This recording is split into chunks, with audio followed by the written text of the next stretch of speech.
have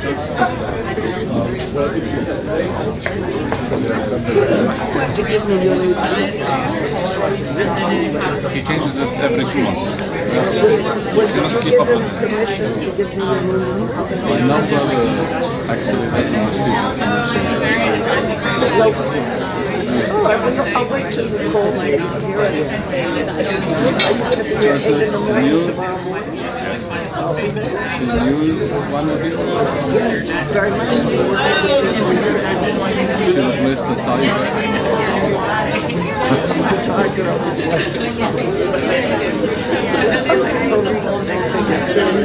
She did the whole website.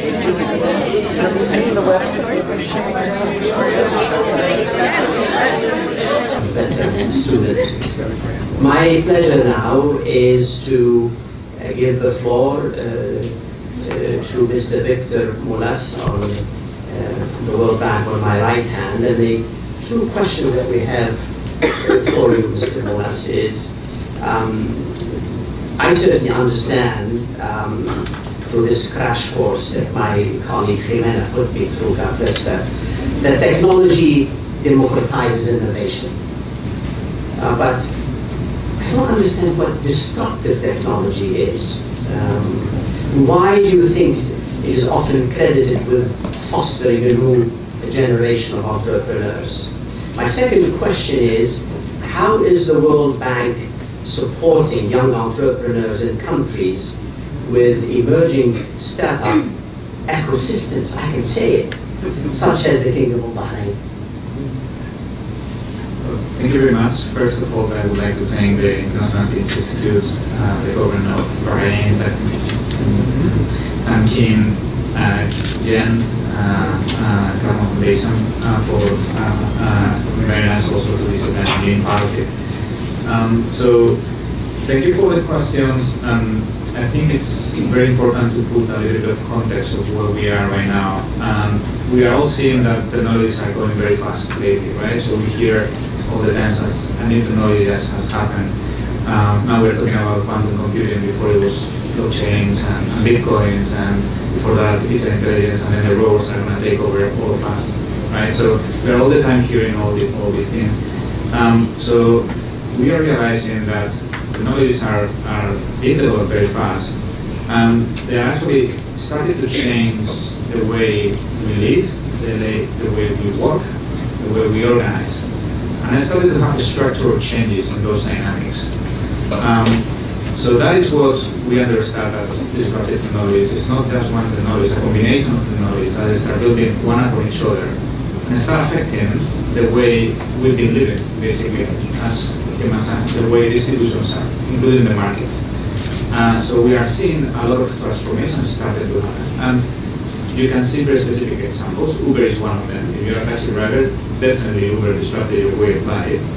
But if you're a user, Google Maps have changed completely your way of life, because now it's very easy for you to find places to go. Now Uber wouldn't have had such success without Google Maps. So you start thinking how these things start going one upon each other. I think when automatic cars start ringing and connecting also with Uber, what are the changes you're going to see in your city? Maybe we stop having buses, and then we have some different kind of thing. So we don't know how the changes are going to happen. What we see is that they are happening, and they are building one upon each other, creating a new scenario that is disruptive in the sense that it's changing the structure of what was there before, right?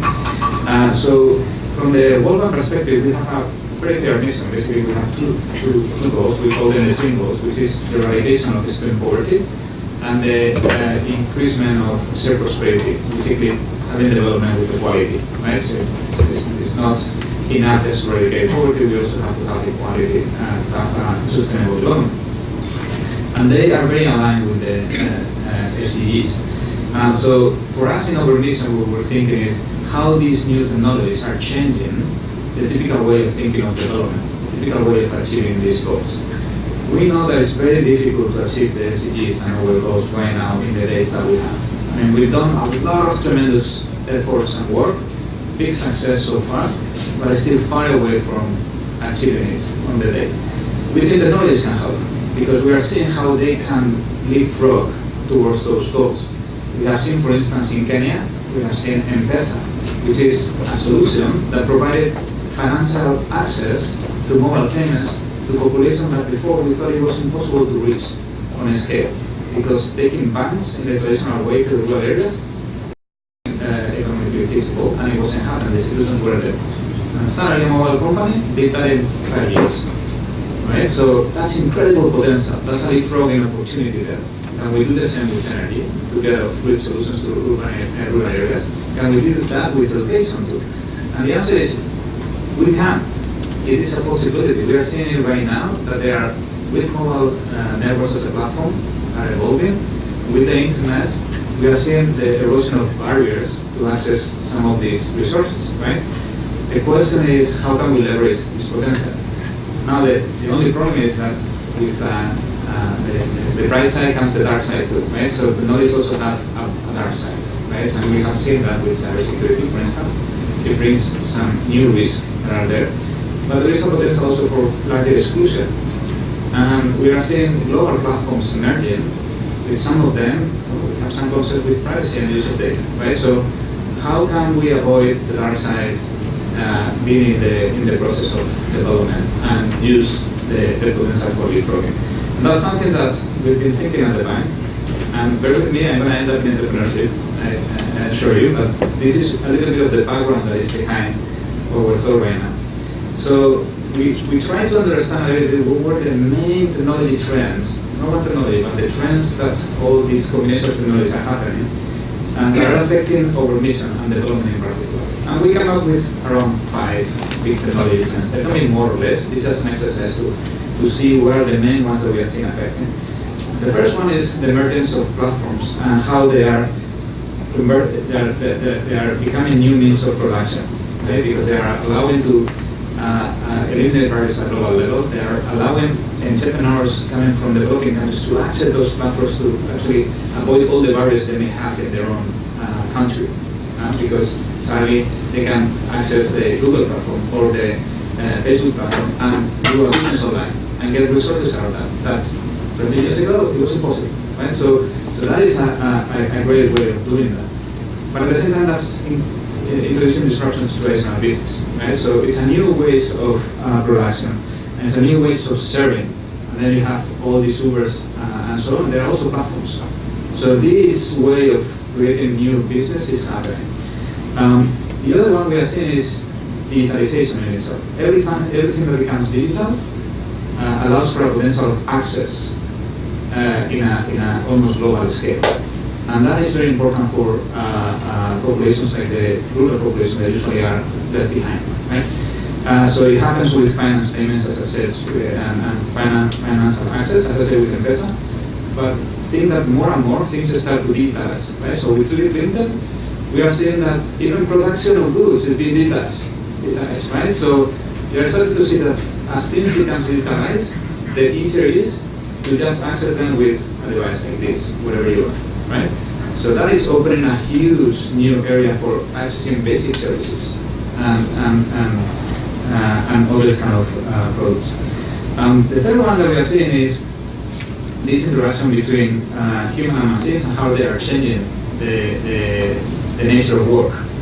And it's very likely that we will not have the same kind of job we have now in 20 years from now. Very likely it doesn't exist. Very likely we don't work for a large corporation. And the nature of what is work and what is not, if it will be more freelancing or it will be more entrepreneurship, that is changing right now. My bet is it will go more into something similar to what entrepreneurship is. You will need to look for your job every 2-3 years. And you will need to continue changing and selling you as a product, right? So that has a lot of relationships then with entrepreneurship. You start to see that there are some connections there with what is there.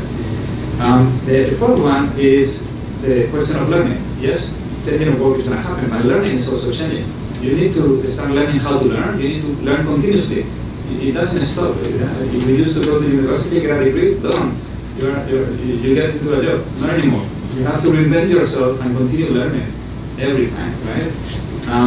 And the fifth one, it's about social control. We are seeing platforms that are distributed platforms. Primarily, we are seeing that with blockchains, But what does that mean? What does a distributed platform mean? Well, basically means that this platform allows trust to happen in an undistributed way. So there is not an authority that has to give the trust. So we are used to have the government to give that, right? When you don't need the government anymore for trust, what does it say about government? What does it say about institutions? What does it say about the countries we have right now and that system? We are going to see a lot of changes there, and we need to start thinking and preparing for that, right? As I said, with every one of them, there is an empowerment, there's an opportunity. There is also a potential threat, right? So how do we work maximizing one and minimizing the other one? So that brings me into one of the bank strategy that we are trying to think about how to deal with this moving forward. And we are the bank, and being the bank, we decided to have 3 pillars, we call it pillar. And we use a letter, we always use a letter. So in this case, it's the B. So we have the pillar build, the pillar boost, and the pillar broker. The 3 Bs, we call it. And it's very bankish, and I apologize for that.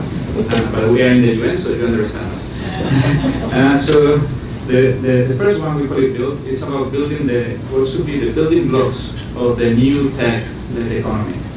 And those are thinking about what kind of infrastructure we should continue working on.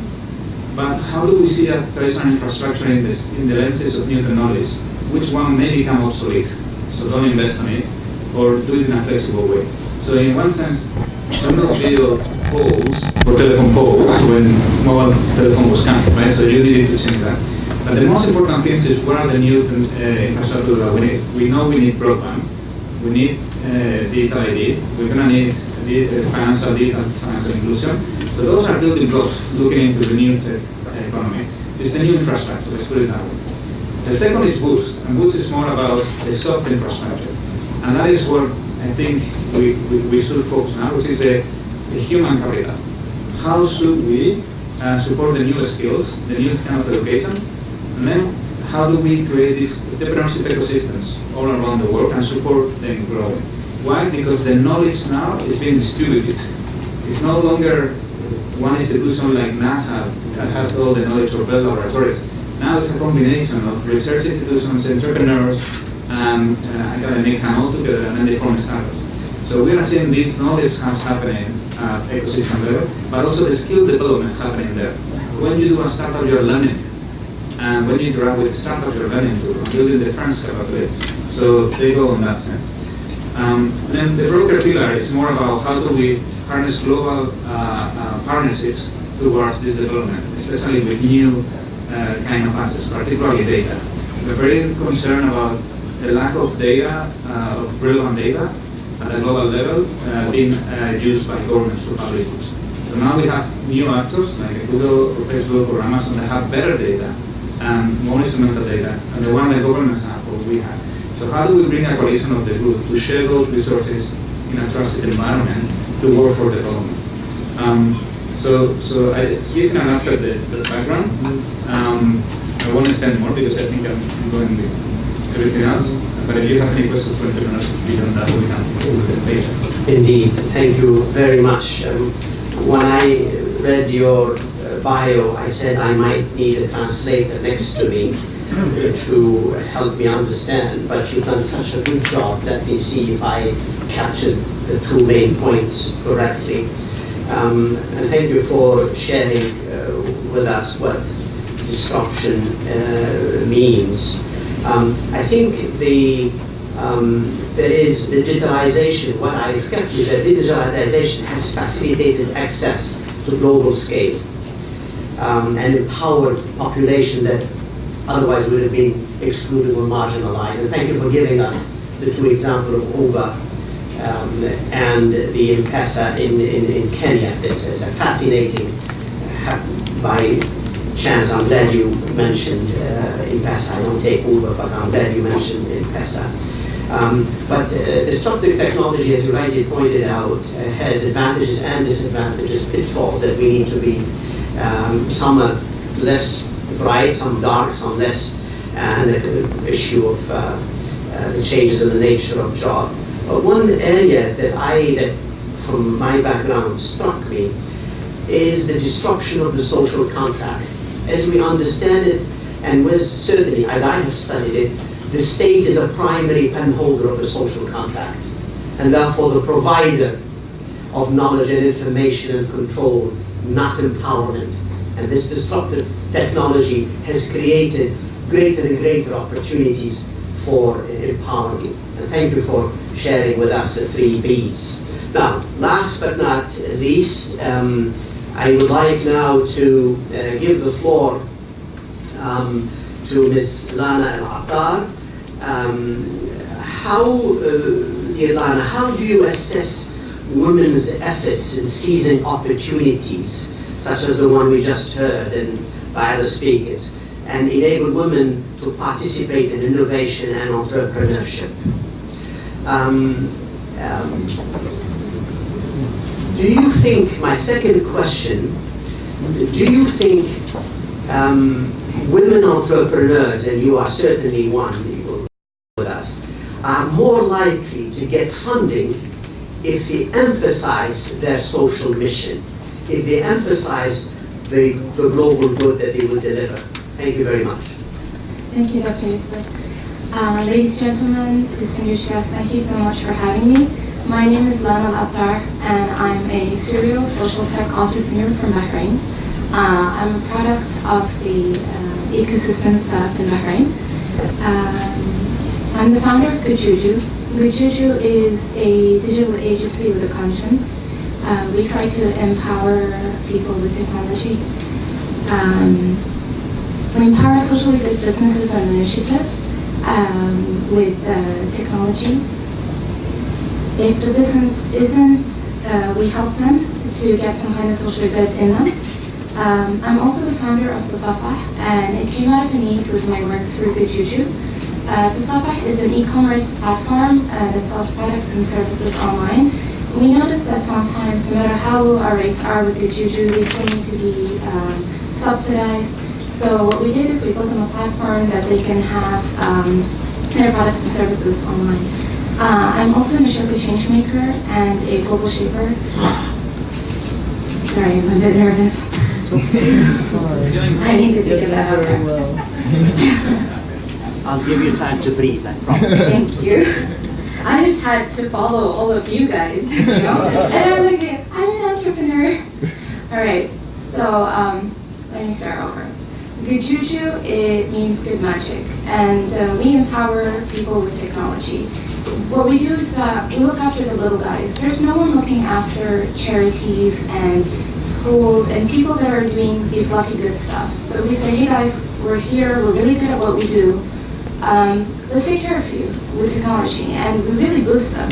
So some examples are, we have an autism foundation, excuse me, and they wanted a fundraising platform. So what we did is we built that platform for them, and they were able to raise funds to fund their projects in autism. We have environmental disaster risk reduction. We have refugees, Cameroonian refugees in Morocco that have their own Shutterstock.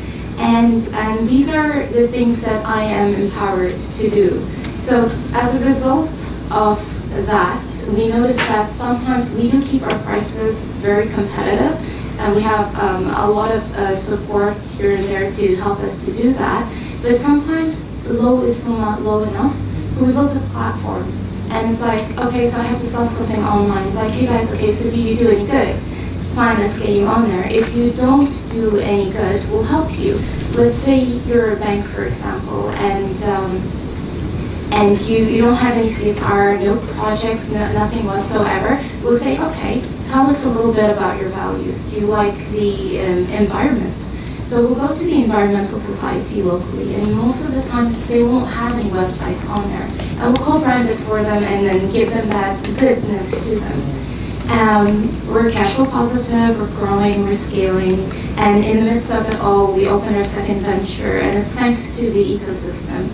I'm also an Ashoka change maker, so I believe in changing the world for good. I come up here on stage besides being nervous because I believe in getting my message out there. I'm a global shaper as well, which is under the World Economic Forum. And also, this is one of the most interesting things that I do, is that I'm the founder and lead of Google Developer Group in Manama. So we teach people to use technologies, the newest things, artificial intelligence, machine learning, blockchain, you name it. And that's a little bit about me. So, as for your questions, Dr. Youssef, how do you assess women's effort in seizing opportunities and actively participating in innovation and entrepreneurship? We seize them, definitely, in the region. I'm going to tell you a little bit about some of the women back home as well. We have one of our poster persons for FinTech is a woman. And her name is Fatma Ibrahim. She's also under 30 and on the board of our Economic Development Board. We have another young lady called Wafa Begat, and she ran the region's biggest Women Power Summit, first ever in the region. We had 50 speakers, including international speakers, and 500 women regionally. And that tells you a sense of what the women are grasping. We are very empowered and constantly working together with the ecosystem to really grasp those opportunities. And you know what I noticed? That each generation, you know, when we notice the little ones coming through, we're like, hey guys, this is how you do it, you know? So the trend is there, lots of rising in tech, lots of rising in fintech. We even have women in gaming as well. Do I think women entrepreneurs are more likely to get funding if they emphasize their social mission? It depends on the funders, because obviously we have people that fund for social impact and normal funders. However, I do notice that people are more interconnected, so I will share my resources and my frameworks on how to be more profitable, because we make a lot of profit while still being socially good. So the idea is to be profit planet people and not just planet people, because you need to be sustainable as well. I do notice that people are more likely to invest in businesses that are socially good. My employees, they get paid to be heroes every day in and day out. We pay them to help this autism foundation, or help the refugees, or to help so on and so forth. So yes, I do believe that there's opportunities for funding if it's positioned properly. Thank you. Thank you so much. When I heard you say I am a serial social entrepreneur, I got nervous. And then I calmed down when you are a digital agency with a conscience. Then I calmed down.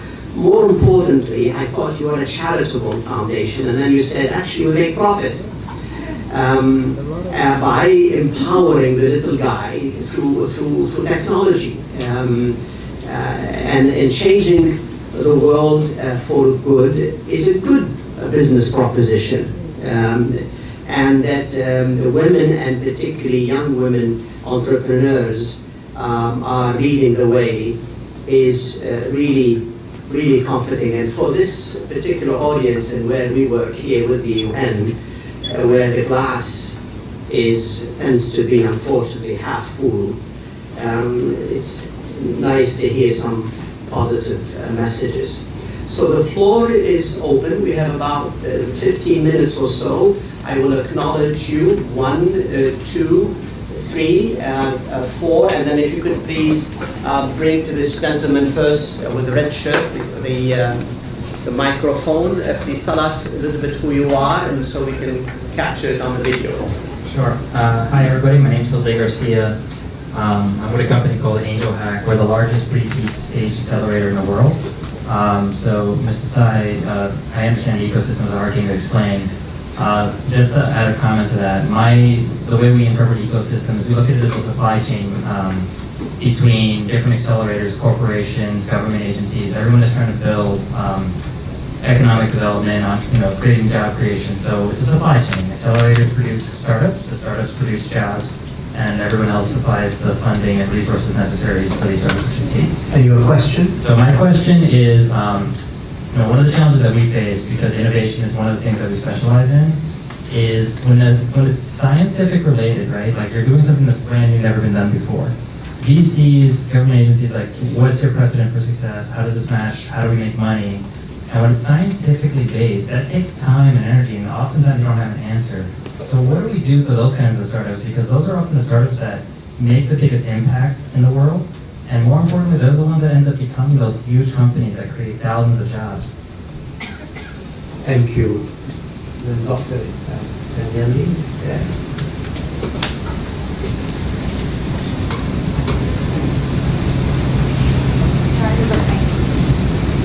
Do you hear me? Yes. I'm Dr. Danieli. I'll ask my question from two hats. One is the World Federation for Mental Health, and the other is the International Organization for Victim Assistance. In your ecosystem, do you include mental health? Do you include the knowledge that very, very often the barriers are internal, not just external? That is, the hope has to come out of healing, not just assumed in external opportunities. I also would like to ask, from the point of view of victims of post-conflict periods, empowerment is healing to victims, no question about it. And everything you say is totally relevant. Would you address the difficulties or the barriers inherent in those situations and how you would address those in the way you think? Because it seemed to me that your concept of ecosystem assumes normal society under normal conditions, without war, without terrible things happening, and the world is not quite that way. Thank you very much. There was a hand there. Yes. I think I'm the next one. Are you the next one because you have the microphone? That's okay. Go ahead. Please. Someone else. Go ahead. Okay. I just want to mention that I represent, among others, 2 women's organizations. One is the Bangladesh Women Chamber of Commerce and Industry. The other is Central and North Punjab, Pakistan Women Chamber of Commerce and Industry. And these support and encourage and grow women's entrepreneurship. And I think more of chambers of commerce and industry for women can be a very forceful element. The presidents of both of these organizations have been extraordinarily successful. So if you want any more information, I'm very glad to share. Thank you. Thank you very much for bringing it to our attention. Thank you. Thank you. I want to say thanks to all the presenters. I have just, my name is Dr. Dairo. I work for UNFPA. For those who might not know UNFPA works on women's health, youth development, and family planning across the globe. For me specifically, I worked on issues of youth development in Africa for a couple of years, and we did quite a lot. Most of the problems that we have in the region has to do with the issue of poverty and the unemployment of the young people.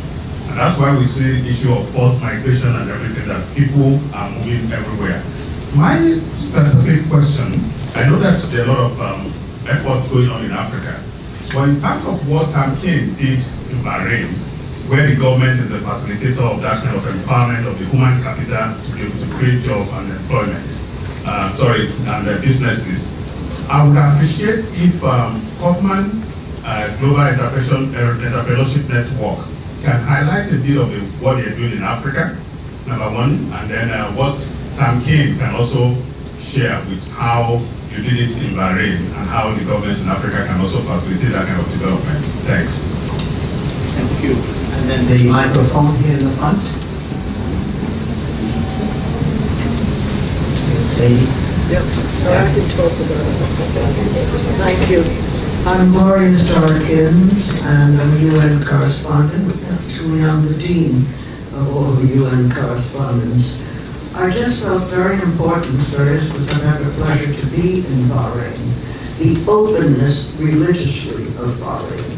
You have a Jewish community there, a Christian group, you have Buddhists, you have churches, and I think it's very important today that people realize the openness and no racism and no black marks about anybody who wants to work in Bahrain. Thank you, sir.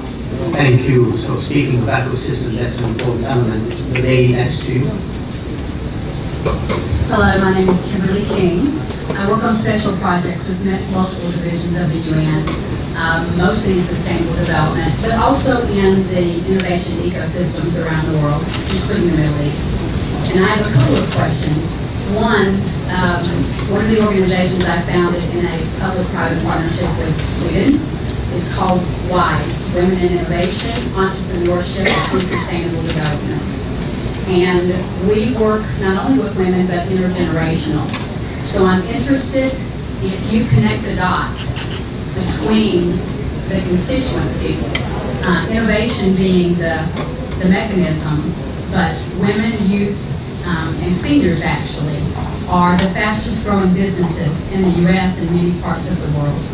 So I'm interested how that plays into your design. The second is I work with innovation ecosystems around the world, and I believe in collaborative innovation. So, and I think that's the next frontier. So while you are doing your own innovation in your ecosystem, I like to connect the ecosystems as well as the constituencies. Is that in your vision? And if not, how can we get it there? Thank you very much. I think with those questions, I now will turn it back to our panelists. I think there were certain specific questions that were addressed to Tamkeen, others, particularly those relating to mental health and the healing, particularly post-conflict context. Maybe I would like to suggest that Ms. Al-Attar and you, Dr. Desai, could perhaps address those. And any one of you would like to address how to connect the Chamber of Commerce for Women as a potential, but also the collaboration across ecosystem. These are all very important questions. Why don't I start to my extreme left and give you the floor, Ms. Al-Attar. Thank you, Dr. Yusuf. Regarding mental health, I'm not sure I'm exactly the right person to be answering this, but I'm going to try to do this from my perspective. We have training and coaching, which really helps us to get us into that kind of mindset. When you're getting into entrepreneurship, they say, you jump off the cliff and you build a plane on the way down. And it's pretty stressful. So we get a lot of support. People hold their hands and tell us, this is normal. We learn to enjoy the hustle and to get through our day-to-days. I have had the honor of being life coached as well, which is also available.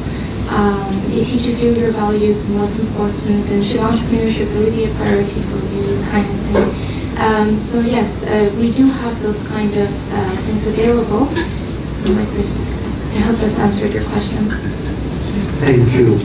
Dr. Desai, maybe.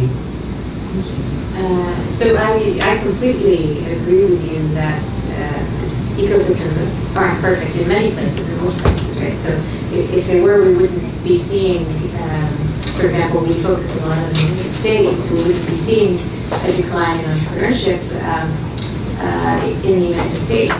So the extent to which the ecosystem is conducive varies significantly. On the mental health question, I think that you hit something that's really important from a research perspective, which is, and again, it's the reason for our interest in ecosystems, is it's one of many individual level processes that you can't study when you say a country has 700,000 startups a year, right? It doesn't actually capture what's happening at the level of the entrepreneur or the individual. And that's where really trying to understand how the individual responds to the environment. So, you mentioned post-conflict environments. How do they shape an individual's perception of risk and an individual's actual risk? And how does it influence access to crucial resources? How do the mental processing and the emotional, psychological, social, cultural, and processing of different elements in a specific ecosystem actually come together. So that's absolutely an important question. One of the things, I mentioned the knowledge challenge that we announced earlier this year. One of the things that we really were very interested in was assessing barriers at the level of the individual. So talking to the entrepreneur and understanding what it is. And I think that your question about mental health certainly is part of this broader question about the individual. I'd love to, yeah. Thank you very much. Would you like to address any of these two questions? Sure. Thank you. I'd also like to just pick up with the mental health just for a second. In the interest of time, I want to throw out a name of someone who, if you want to understand what I think Dr. Desai referred to as the complexity around what we mean about an ecosystem, there's a man called Brad Feld. He wrote a book called Startup Communities. He's about to come out with another book, but it really gets to the heart of the foundation of what this is about. And it is a very human thing. It's a very, very powerful, complex concept. There's no linear nature to it. It's living and it's breathing like a biological ecosystem, which is why the field borrowed the word for its field. But one of the things Brad has really written a lot about is mental health and how that plays into what is happening on entrepreneurially. So just mention that name, Brad Feld. Very, very quickly on the ecosystem front, I think it's really important. I want to draw attention to two of my colleagues here, Christina Fernandez, who's working on connecting the ecosystems across the world, and Christina's over here if you're interested. But in particular, I also want to point out to those of you that live in New York City, someone I have an enormous amount of respect for, who understands this much better than I do, is Yuval Yarden over here. And Yuval, if you can just stand up, because Yuval's here in New York, if you really want to dig into this afterwards. But the reason I mention that is because as Dr. Simon, on the front line, so Yuval learned about what it means, in inner city Philadelphia, in environments where there was a lack of resources, there was a lack of hope, but maybe a lot of talent, and really understands the ins and outs of this. So if you're and is living here in the city, trying to figure it out too. So if you're interested in getting a breathing sense of that, so those of you that's new, do talk to you about. But you should understand that, unfortunately, none of you could be at the Kauffman Foundation last week, but they held the most extraordinary event. It's called the E-Ship Summit, but it was about ecosystem building. And it's just so exciting because this field doesn't have anything to do with money, marketing, accounting. Any of those words did not appear the entire week. But the people in these towns across America are trying to work out how do they build an ecosystem that delivers on the aspirations of people who have very little. The words you saw were, of course, how do we be more inclusive? Collaboration, to echo the point that was made earlier. Listening, learning, sharing. So this is what we mean by an entrepreneurial ecosystem. Now, to those people who came from liberal arts degrees and maybe went in to say, I'm going to go change the world, it's not what you expected out of entrepreneurship, was it? You might think that it's about profit and just profit, but I think it's been echoed here. I don't know very many entrepreneurs these days that are willing to sacrifice doing good if that's what it takes in order to do well. So I think for those people who come from, having their heart and their passion, how am I going to make the world a better place? How am I going to leave the planet better at the end of the day? I really think you have a whole new generation of people that are building these ecosystems and the firms within them. I call them of course, the Kauffman Foundation, this lovely expression, the doers and the dreamers. But I like to think of them as people birthing the new and figuring out better ways of helping their fellow citizens. I would also just point out two quick things that were brought up. One was post-conflict. There's a whole new field, there's expeditionary economics, which is challenging a lot of the assumptions that USAID went into, particularly following some of the natural disasters, but also in the post-conflict environment. A lot of support from institutions now in understanding the contribution that entrepreneurs can make in terms of new value creation without, as was I think well articulated by Victor, this notion that the paternal force here is government. Now that's not meant in a challenging or a revolutionary way. it's meant in a way of understanding this new dynamic. And but if there was one thing I could say that I would leave you with is that how many of you really think you understand what blockchain technology is? Hold up your hand. I know you would. There's a guy. But the most exciting thing about blockchain is that you'll understand what we call in our organization distributed networks of trust. But it's the distributed notion here that is so complicated that ecosystems are developing, but also that we're seeing from a global impact perspective. There's distributed data, there's distributed communities, and the thing is that no one's in charge. I mean, you know, we've got a blockchain experiment going on, and it took the team so long to explain to me with my gray hair. You know, I was like, well, who's got the equity? There is no equity. Who's controlling it? Like, who's bringing it out? It was just, you know, this notion of truly distributed networks, and I think this is a very powerful thing for people to understand. And then just very lastly, in Africa, if you'd like to see me afterwards, we have actually materials at the back, but we opened our first campus in Africa in Johannesburg, called 22 on Sloan, which is a 100,000 square foot campus for all of Africa.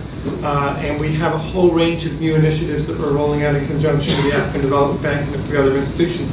But the general concept is, once again, that you take the notion that Africa works for Africa, and I haven't come across anybody that's looking at this from a national perspective anymore. All the entrepreneurial ecosystems are working together to say, you know, we've got so much in common here. How are we in the stronger African countries going to help others in those that are developing their ecosystems? So I think there's an awful lot of great things happening on that continent that can be lessons for the rest of the world.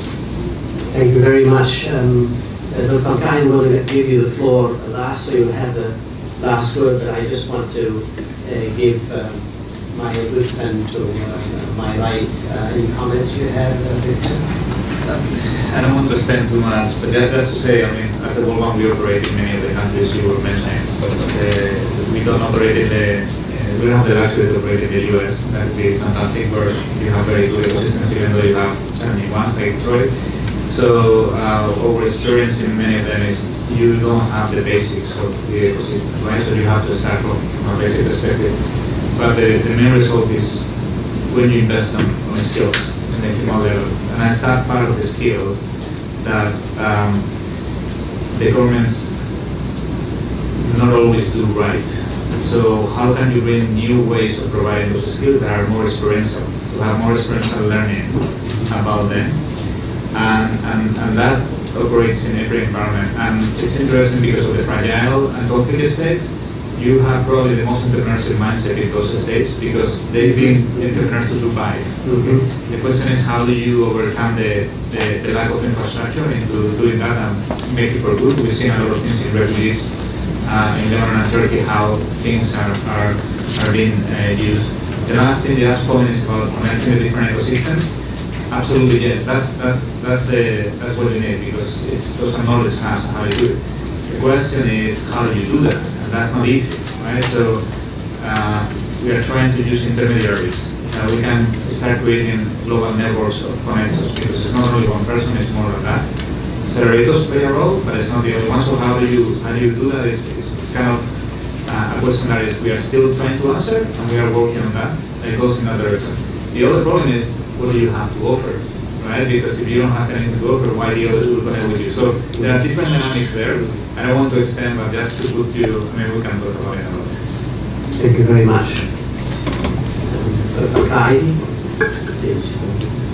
I think the underlying theme with all the questions that were raised tonight had to do with how do you get access to the right type of support, and how do you establish or get access to the right type of institutions that can support you. And I think institution building is a critical aspect of it. This is something where I can give you a little bit of insight about how Tamkeen has worked towards a lot of these objectives which you spoke about.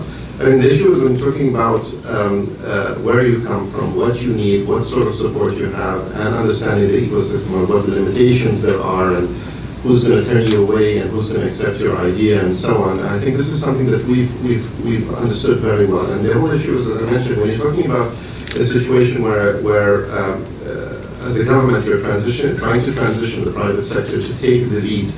It's not a matter of just saying, okay, now we're going to back off and you're going to drive economic progress going forward. You have to provide them with a certain tools and instruments that can allow them to take advantage of those opportunities which you are giving them. So when we're looking at the areas that Tamkeen has gone into, and some of it was addressed in the video that we briefly showed, which really just is scratching the surface of the areas we've been involved in. And one of the critical areas is access to financing. And when it comes to access to financing, we've worked with partner banks in Bahrain to subsidize the cost of the interest by 50% and subsidize the guarantee by 50% as well. And this is for loans extending up to $7 million, over $7 million. So in addition to that, we have the grants that provide you with different sorts of grants that cover the cost of technology acquisition, marketing, development, and other sorts of areas, again, covering 50% of those costs. We have introduced investment support as well, which can look at how we can come in as partners and equity partners into your projects and activities. We have our training and development support team, which covers 100% of the cost of training, literally cutting the cost of human capital development for companies. We cover 100% of the cost of professional certification. So if you're an individual or citizen that's looking to develop your skills, capabilities in a particular area, the team covers the cost by 100%. So we're trying to look at a multitude of schemes, and I haven't gone into the apprenticeship schemes, the startup schemes, the internationalization schemes. We have to the specific startup schemes that we have. There are a multitude of things where we're offering the same types of value proposition, and this is where we're trying to promote and showcase the amount of opportunities available, and that these are all very doable support solutions in a sustainable way that is allowing the private sector to really take advantage of the opportunities that are available. And all we're asking is, we're not asking for a profit in return. Tamkeen is not a investment agency, so to speak, in terms of a venture capital bank or whatever. What we are is we have a development objective. We have to make sure that our projects and solutions translate to the growth and development of the national economy and for the betterment of the lives and well-being of the citizens. And so what we make sure is that if you have the idea, you have the vision, you have the energy and drive, we have the solution for you. And this is where the partnership aspect is so important for us, because we're not, when we first formed Tamkeen, we had literally 3 or 4 solutions. Now we have dozens of different solutions customized to the different nature of support that you might request. And so we're constantly trying to develop and expand upon these to make sure that when you walk here, when you walk in the door, there is something available to you. And we don't discriminate. We have, when it comes to the training support is geared towards nationals, but our business support, which is for entrepreneurs, for investment and others, is for anybody who's opening up a business in Bahrain, because anybody can be a participant in the growth of the national economy. Any business and any entrepreneur that set up a venture in the country adds to job creation opportunities, adds to other opportunities that help to make Bahrain a better place. So we are trying to make sure that we are constantly open to new ideas, innovation, investment, looking at how we can support it, and we put our money where our mouth is, and we do partner with you on all our activities to make sure that you achieve your objectives. Because if we give you the funding and you fail, we didn't do a very good job of that. So we have to make sure that the funding we provide you does allow you to achieve your objectives. Thank you very much. I think after listening to our last speaker, I'm going to change passports and maybe see if I can go to Tamkeen.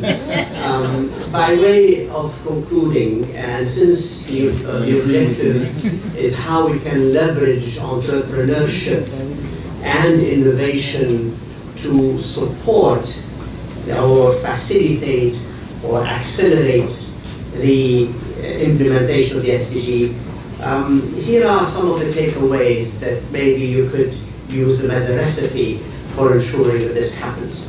The first one, ideally, a national vision.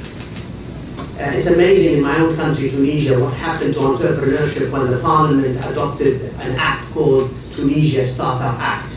It makes a difference when there is a national vision, or at least. Second, is to have a Tamkeen, to have a mechanism, a connector, a facilitator to contribute to the implementation of that vision.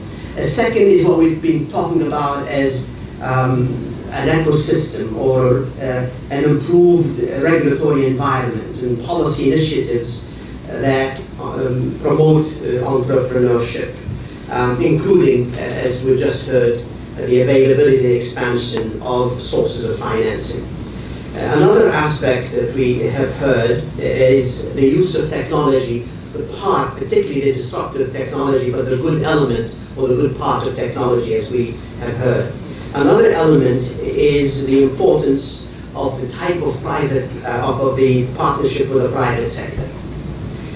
Another element, or another, if you will, conditions that need to be minimally met for entrepreneurship and innovation to accelerate the implementation of the SDG is learning and development. Particularly, certainly in countries that I'm aware of, the teaching of entrepreneurial skills at all levels of education. Sometimes even imparting that failure is not necessarily a bad thing if you have done your best. Maybe it's a first attempt at learning. In Arabic we say, he who tries and succeeds gets 2 points. He who genuinely tries and doesn't succeed still get 1 point. Perhaps one element that has been common to is to leave no one behind. And I think the question that was asked by Dr. Danieli, particularly in the post-conflict context, where people by necessity are entrepreneurs and they have the ideas. Some are involved in entrepreneurship out of opportunity, but mostly. And we tend to forget the victims and those who have suffered from conflict, that they are potential entrepreneurs. Perhaps last but not least is the access to information, access to services that promote financial literacy, particularly for women and youth, because if you know where the information is, then that is a further empowerment. Ladies and gentlemen, let's bring us to the end of our meeting, so please join me in thanking our